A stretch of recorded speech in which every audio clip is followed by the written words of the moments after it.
নমস্কার, নিউজ 18 বাংলা আপনাদের সকলকে স্বাগত। চোখ রাখছে বিস্তারিত খবরে।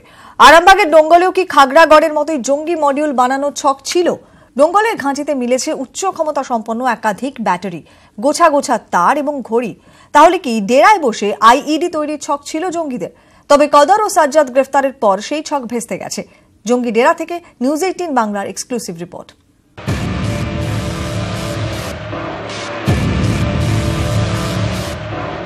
নির্মীয়মান বাড়ি, বাইরে থেকে শাটার নামানো, দেখে মনে হবে কেউ থাকে না। তবে এই বাড়ির ভেতরেই যে ধীরে ধীরে তৈরি হয়েছিল জঙ্গি ডেরা, তা ঘুণাক্ষরেও টের পায়নি কেউ। আরামবাগ থেকে 15 কিলোমিটার দূরে ডোঙ্গল, শান্ত নদী জঙ্গল ঘেরা জায়গা। ডোঙ্গলের এই ডেরা থেকে সাজ্জাদ ও কদর কাজীকে গ্রেফতার করেছে এনআইএ।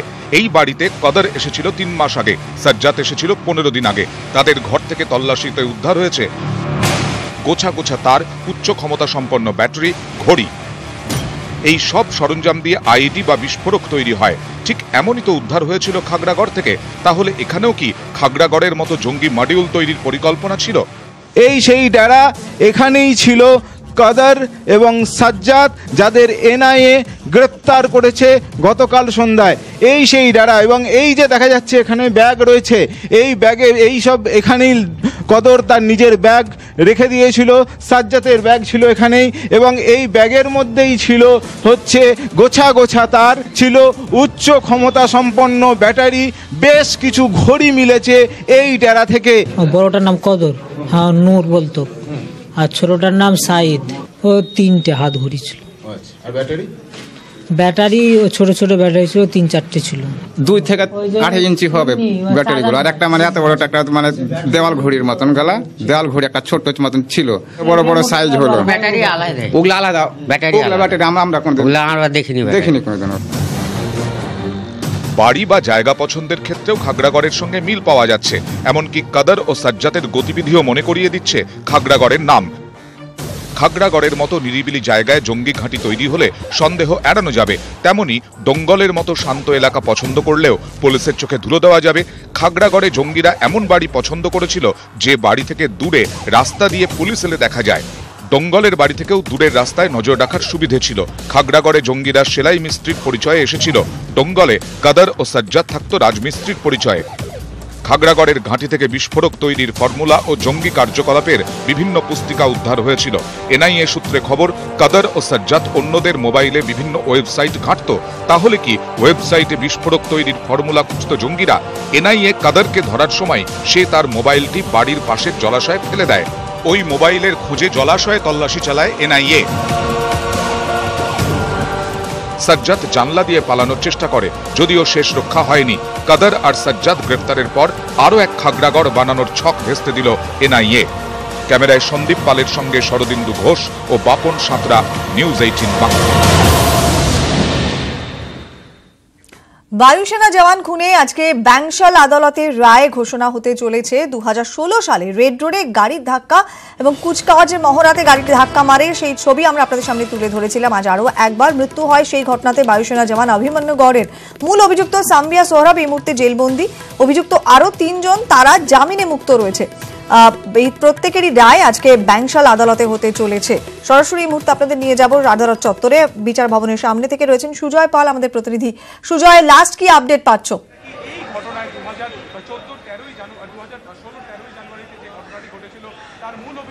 কোয়েল, দেখো কিছু সময় আগে সাম্বিয়া সোহরাব, তার বাবা মোহাম্মদ সোহরাব এবং সোনু এবং জনি, এই যে 4 জন রয়েছে, এই প্রত্যেককে কিছু সময় আগে আদালতে নিয়ে আসা হয়েছে। এবং এদের মধ্যে সাম্বিয়া সোহরাব যেহেতু জেল হেফাজতে রয়েছে, সেই জন্য তাকে আলাদাভাবে নিয়ে আসা হয়। বাকি 3 জন একসাথেই আসেন। এবং যেটা আদালত সূত্রে খবর, আর কিছু সময় পরেই বিচার ভবনের সেকেন্ড এডিজে মৌমিতা ভট্টাচার্যের এজলাসে এই ঘটনা, এই খুনের ঘটনার রায়দান করবেন বিচারক এবং রায় দেবেন বিচারক। অর্থাৎ তাদের বিরুদ্ধে আদালত 302 ধারায় যে অভিযোগ আনা হয়েছে, সেই ঘটনায় তাদের বিরুদ্ধে রায়দান ঘোষণা করা হবে। আর সেটা সময়ের অপেক্ষা। তোমায় জানিয়ে রাখি, প্রথম থেকে ঘটনার সম্পর্কে তোমায় একবার জানিয়ে রাখো। 2016 সালের 13 জানুয়ারি প্রজাতন্ত্র দিবসের কুচকাওয়াজের মহড়া সেরে ফিরছিলেন বায়ুসেনার জওয়ান অভিমন্যু গৌড় এবং তার বাহিনী।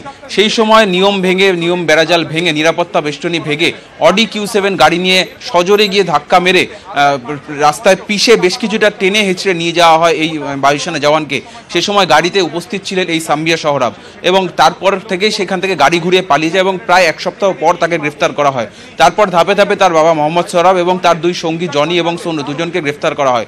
পরবর্তীতে আদালত নির্দেশ দেয়, পরবর্তীতে ব্যাংশাল আদালতে নিম্ন আদালত নির্দেশে বাকি 3 জন মামলা থেকে অব্যাহতি পেলে কলকাতা পুলিশ কিন্তু হাইকোর্টে মামলা করে এদেরকে মামলা থেকে অব্যাহতি দেওয়ার যে আদেশ দিয়েছিল নিম্ন আদালত, তার বিরুদ্ধে যায় এবং সেক্ষেত্রে বিচারক কিন্তু হাইকোর্টের বিচারপতি কিন্তু এদেরকে এই মামলায় যুক্ত করার নির্দেশ দেন এবং 302 ধারাতেও তাদের বিরুদ্ধে যে চার্জ আনা হয়েছে সেই ধারাতেই চার্জ গঠনের নির্দেশ দেওয়া হয়।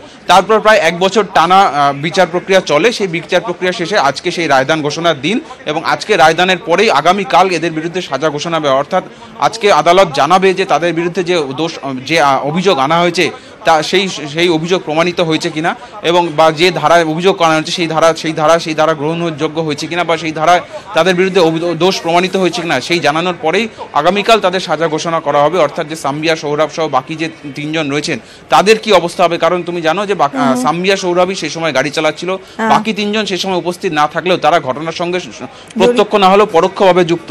তাদের আদালত কি সাজা দেয় সেটাও কিন্তু আগামীকালই দেখা যাবে, এবং সেক্ষেত্রে আজকেও কিন্তু সেই ঘটনা কিছুটা কিন্তু তার ছাপ থাকতে পারে যে তাদের বিরুদ্ধে আদালতের কি রায় হতে পারে। একবারে অনেক ধন্যবাদ সুজয়, আপাতত আবারও পরবর্তীতে যোগাযোগ করব তোমার সঙ্গে। আজকে রায় দান সল্টলেকে যে ঘটনা ঘটেছিল এর আগে সেই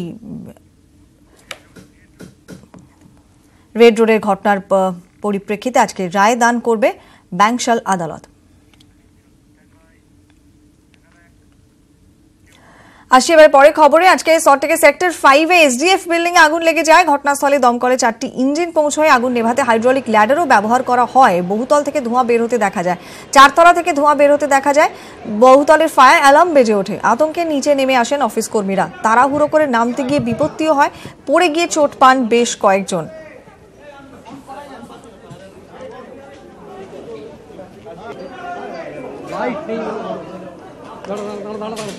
একবারে পুড়ে ছাই হয়ে গিয়েছে ভেতরের আসবাবপত্র যা যা ছিল। দমকল মন্ত্রী তিনি নিজে ঘটনাস্থলে পৌঁছেছিলেন, কি বলছেন শুনবো। প্রথমত সকালবেলা খবরটা পাই, খবর পাওয়ার পরে আমাদের ফায়ার সার্ভিসের 5টা গাড়ি এবং ল্যাডার এখানে কাজ করেছে, খুব ভালো কাজ করেছে এবং আগুনটা খুব দ্রুততার সাথে এখানে কন্ট্রোল করে ফেলেছে। এখন আগুন পুরো সম্পূর্ণই নেমে গেছে, আগুন আর কোথাও নেই। এখন আমাদের লোকেরা জিনিসপত্রগুলো বার করে দিচ্ছে, কি কাজ করেছে কি না করেছে এগুলো এনকোয়ারি করে দেখা যাবে। তো আমাদের প্রথম কাজ হচ্ছে আগুনটাকে নেভানো, সেই কাজটা আমরা সম্পূর্ণ করেছি। মোটামুটিভাবে মনে হচ্ছে কোনো শর্ট সার্কিট থেকে, কিন্তু এক্ষুনি আমি তাও বলবো না। এটা একটা অ্যানিমেশন অফিস 400 স্কোয়ার ফিটে, সেখান থেকে আগুনটা লাগে। আগুনটা ছড়াতে খুব দ্রুততার সাথে ফায়ার সার্ভিস কাজ করার জন্য আগুনটা স্প্রেড করে। খুব দ্রুততার সঙ্গে ফায়ার ব্রিগেড কাজ করেছে এমনটাই বলছেন দমকল মন্ত্রী। এবং দমকলে 4টি ইঞ্জিন তারা ঘটনাস্থলে গিয়ে হাইড্রোলিক ল্যাডার ব্যবহার করে আগুন নিয়ন্ত্রণে আনে। আজকে সকালবেলায় বহুতল থেকে ধোঁয়া বেরোতে দেখা যায় এবং ফায়ার অ্যালার্ম বেজে ওঠে। আতঙ্ক ছড়ায় ওই অফিসের অন্যান্য তলায় যে সমস্ত কর্মীরা রয়েছিলেন তাদের মধ্যেও। তারা নিচে নেমে আসেন এবং সে সময় তাড়াহুড়ো করে নামতে গিয়েও বিপত্তি হয়। এই বিল্ডিং এর অন্যান্য যে সমস্ত কর্মচারীরা রয়েছেন তারা কি বলছেন শুনবো। আমরা একদম মর্নিংয়েই এসেছি, মানে ফ্রম 9:30 টু এটা স্প্রেড হওয়া শুরু করেছে। বহু পুরনো বিল্ডিং হওয়ার জন্য এখানে একটু কনজেস্টেড এরিয়া, কিন্তু এখানে সবকিছু প্রপার আছে। তো আমরা যখন এসে দেখি অলরেডি সব মানে আগুন লেগে গেছে। তো এখানে ফায়ার অ্যালার্মের ব্যবস্থা মনে হয় না সেরকমভাবে নেই, কেননা একটা ফ্লোরে আগুন লাগলে আমার মনে হয় যে ফায়ার অ্যালার্মটা পুরোটা বাজা উচিত, যেটা এখানে হয়নি। তো সেই জন্য আমরা অনেকেই অ্যাওয়্যার ছিল না। 3rd ফ্লোর থেকে যেখানে দিয়েছে জলটা সেখান থেকেই ধরছে আগুন, ধোঁয়াটা স্প্রেড করে গেছে। তখন ও আর আমি বেরিয়ে আসতে, তারপরে আস্তে আস্তে কেন মিডিলের একটা দরজা খোলা হলো, পুরো জায়গাটা ঢোকা যাচ্ছিল না, চোখড হয়ে গেছিল পুরো। আমি অফিসে আসছিলাম, দেখলাম লিফট টিফট সব বন্ধ, উপর দিকে উঠতে যাচ্ছিলাম, দেখলাম কিছুটা আগুনের আভা আসছে, তো সবাই বারণ করলো উপরে উঠতে। আমি যখন এসে তখন 9:30 বাজে, তো তখনই অলরেডি 3rd ফ্লোরটা পুরো ধোঁয়া হয়ে গেছে। এখন আগুন দেখা যাচ্ছিল, পুরো ধোঁয়াটা আপনার বোঝা যাচ্ছে, মানে প্রচন্ড ধোঁয়া লাগছে। যে ফায়ার এক্সটিংগুইশার যেটা আছে আমার চোখে একটাই পড়লো, নিচে একটা পড়লো, সেটা ইটস ওকে। বাট যেখানে আগুন লেগেছে সেই ভেতরে রুমের ভেতরে যে এক্সটিংগুইশার তার ডেট রয়েছে 8/7/2017, ডিউ ডেট 8/7/2018।